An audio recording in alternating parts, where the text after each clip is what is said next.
तुझी दरबार में मुझा मालिक साईं तुझी दरबार में ये दुआ थो घुरामा वञा करबला बिस्मिल्लाह ये दुआ थो घुरामा वञा करबला ओ मुझा मालिक साईं तुझी दरबार में ये दुआ थो घुरामा वञा करबला वास्तो आ तोखे पंहिंजे महबूब जो वास्तो आ तोखे पंहिंजे महबूब जो खणी हथ थो घुरामा वञा करबला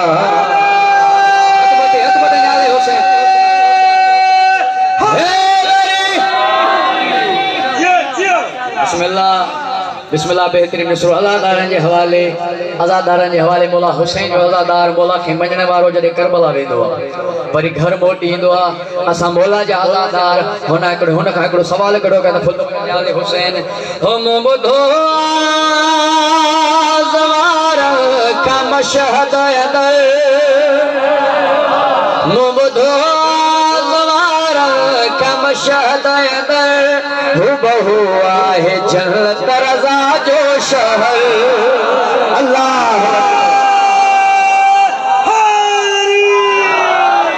देखे बोला रज़ा रोज़ो रखनो और जिसरो सबत मत करे नाराए बिस्मिल्लाह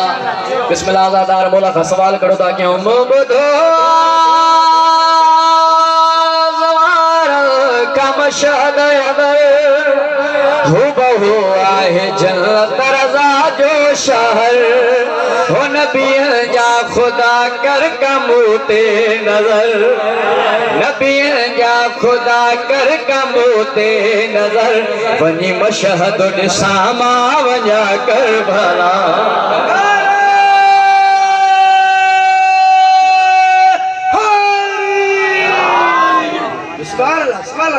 बिस्मिल्लाह बिस्मिल्लाह ॾाढो सुनो था ॿुधो साईं ज़रा तव्हां ॿुधण मुंहिंजो पढ़ण पंहिंजे पाक दरबार में क़बूल फरमाए अज़ादार मौला जो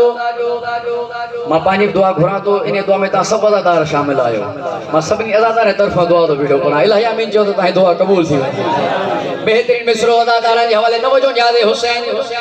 खुदावंद आलम असां दुआ पंहिंजे पाक दरबार में क़बूल फरमाईंदो करबला हलंदासीं उते कहिड़ा कहिड़ा मंज़र ॾिसंदासीं न वञो यादे हुसैन हो ॾिसां जागीर अकबर जे बाबे जी मां ॾिसां जागीर अकबर जे बाबे जी मां साईं ज़हरा जे बचड़े जी तुरबत चुमा इलाही आमीन हो ॾिसां जागीर अकबर जे बाबे जी मां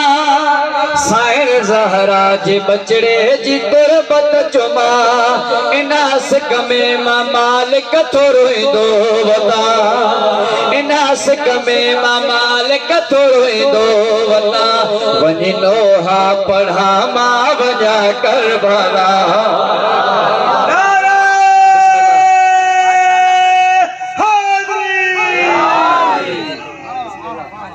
बिस्मिल्लाह मौला अली के प्यार की दुनिया लतीफ है।